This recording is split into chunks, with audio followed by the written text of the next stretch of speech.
Quando um indivíduo é dotado de robustez excepcional, costuma-se dizer que é um verdadeiro Hércules, porque na linguagem comum, o nome do mítico herói se tornou o símbolo de uma extraordinária força física. Hércules pertence ao numeroso grupo dos heróis da mitologia grega, seres quase sobrenaturais, muitas vezes de origem divina, semideuses que se distinguiam dos comuns mortais pelos seus dotes de força, sabedoria e beleza. Hércules ou Heracles era filho da mortal Alcmena e de Zeus, que o destinara a tornar-se um poderoso defensor dos homens e o dominador da Grécia. Quando nasceu em Tebas, a deusa Hera, ciumenta deste filho que não era seu, pensou em fazê-lo matar por 2 serpentes. Mas o herói recém-nascido possuía já uma força prodigiosa. Agarrou com as mãos os répteis e mesmo no berço estrangulou-os como por brincadeira. Tornado adulto, o herói seguiu o responso do oráculo de Delfos e se colocou às ordens do seu meio-irmão, o rei Euristeu, que, instigado por Hera, impôs ao herói o cumprimento de uma série de empresas que pareciam impossíveis. Tiveram início, assim, aquelas aventuras extraordinárias que são conhecidas como os 12 trabalhos de Hércules. Como primeira empresa, Euristeu impôs a Hércules que lhe trouxesse a pele do feroz leão de Nemeia.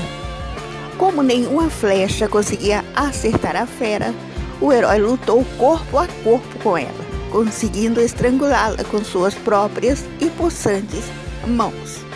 Com a pele do leão, mandou fazer depois uma túnica e a vestiu para ir ver Euristeu. A segunda empresa foi libertar o Peloponeso de um monstro, a Hidra de Lerna, que morava num pântano e dali saía para destruir campos e rebanhos, ou os homens que porventura respirassem seu hálito venenoso. Parecia impossível matar a Hidra, dado que suas 9 cabeças despontavam assim que eram cortadas. Mas o escudeiro de Hércules pôs fogo numa árvore da vizinha floresta e, com um tição ardente, queimou uma após outra as cabeças decepadas pelo herói, de modo que não pudessem mais crescer. No sangue venenoso da Hidra, Hércules banhou a ponta de suas flechas que, assim, causavam ferimentos sempre mortais. Hércules recebeu depois a incumbência de capturar uma serva sagrada de Apolo, mas, para poder segurá-la, precisou persegui-la durante um ano inteiro até distantes regiões. A seguir, foi a vez de um javali terrível que descera do monte Erimanto e devastava as regiões adjacentes. Durante a caçada, Hércules foi hospedado por um centauro e precisou defender-se a golpes de flechas da agressão de outros centauros.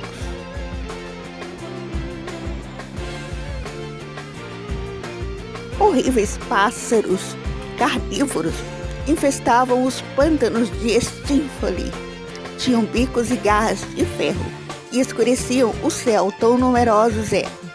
Hércules fê-los levantar voo, espantando-os com o som de tímbalos e os derrubou com suas infalíveis flechas.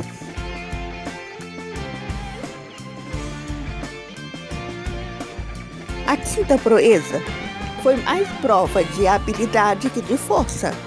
Algias, rei de Élibe, possuía grandes cocheiras para seus magníficos e numerosos rebanhos, mas o esterco ali se acumulara de tal maneira que não se sabia como limpá-las. Hércules empenhou-se em varrer a fundo as cocheiras num dia só, e o fez derrubando as paredes com os ombros e desviando o curso de um rio que, com o ímpeto de suas águas, levou consigo a incrível sujeira. Minos, rei de Creta, possuía um magnífico touro, que devia sacrificar a Poseidon, mas o animal tornara-se furioso e representava um enorme perigo para a ilha toda. Hércules, chegando a Creta, conseguiu apoderar-se do animal, levando-o depois consigo nas costas até a Argólida. O feroz rei dos Mistones, Diomedes, criava 4 furiosos cavalos, aos quais dava como pasto carne humana. Hércules primeiro matou em combate o rei sanguinário e atirou seu corpo aos animais. Depois conseguiu capturar os animais e domá-los.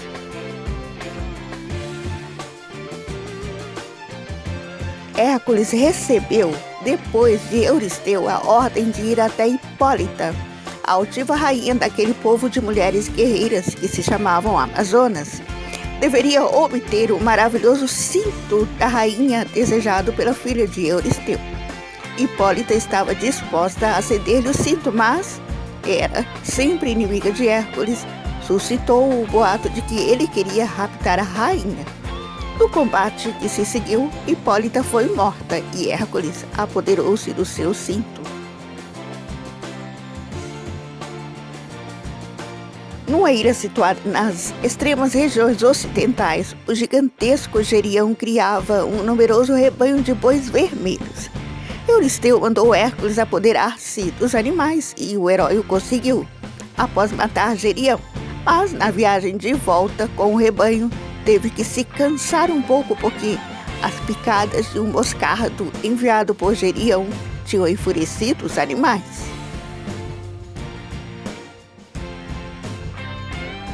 No maravilhoso Jardim das Hespérides, situado no extremo ocidente da Terra, existia uma árvore de maçãs de ouro. Hércules recebeu a incumbência de colher tais frutos, mas antes teve que errar longamente entre 1000 aventuras em busca da ilha e do jardim. Entre outras, precisou lutar contra o gigante Anteu, que era invencível porque retomava maior força toda vez que tocava a terra da qual fora gerado. Hércules pôde vencê-lo segurando-o no ar. Diante da ilha das Hespérides, o gigante Atlas sustentava em seus ombros possantes o globo terrestre. Para quem não se lembra, Atlas é o titã que recebeu de Zeus o castigo de carregar o céu em seus ombros. Só o titã sabia da localização exata do tal jardim. Hércules acabou segurando o globo para Atlas enquanto ele apanhava os pomos dourados. Vendo que nenhuma empresa resultava muito difícil para Hércules, Euristeu impôs-lhe descer ao inferno, na mansão dos mortos, para apoderar-se de Cérbero, o feroz cão de 3 cabeças que o custodiava. Durante esta viagem, Hércules libertou o herói Teseu e obteve permissão para levar entre os vivos Cérbero, derrotando-o com a força de suas mãos. Muitas outras aventuras extraordinárias são atribuídas pela mitologia ao prodigioso herói. Finalmente, Hércules desposou a princesa Djanira. Quando chegaram a um rio, Hércules matou o centauro Nisso, que antes de morrer sugeriu a Djanira que banhasse em seu sangue uma camisa do herói e fizesse com que ele a vestisse para que lhe fosse fiel. Quando mais tarde Djanira seguiu o pérfido conselho, Hércules foi tomado de uma insuportável queimação que nada podia acalmar. Mandou preparar uma pira e subiu nela, mas antes que as chamas o tocassem, uma nuvem o envolveu e levou-o para o Olimpo.